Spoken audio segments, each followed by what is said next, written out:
Matapos yumanig ang isang 6.7 magnitude ng lindol sa Hilagang Cebu, naitala naman ngayong araw, ika-10 ng Oktubre 2025, ang pinakamalakas na lindol sa Davao na may lakas na 7.6 magnitude.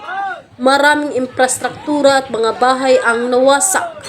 Ngayon, ito na ang babala na ang mga propesiyang nakasulat sa silyadong aklat, ang banal na Biblia, ay nagkatotoo na.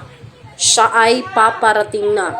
Kailangan nating ihanda ang ating mga sarili para sa dabiguan.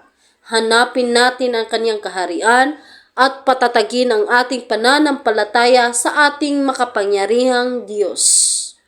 Amen.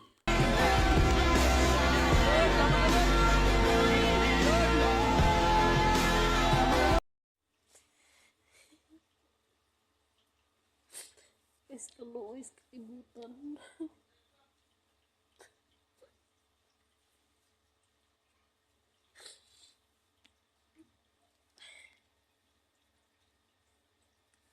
Daghan na kayo katalagman, guys.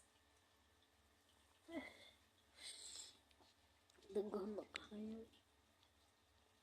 Nagpamatuod na dyan niya siya nga nibalik na yung kinagin.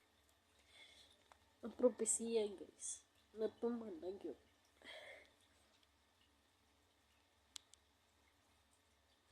Naghang mga tao na pamulong sa iyang mga pulong, pero kitang mga tao nga di mo tuo. Magpabilin gyapon tang magpabilin ta o mapaagot ratang nga wakasan niya atong kinabuhi.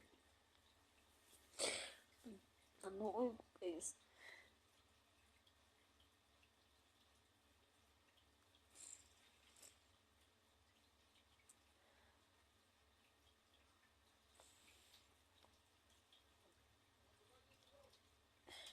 Luoy kayo ng mga naigo sa katalawa.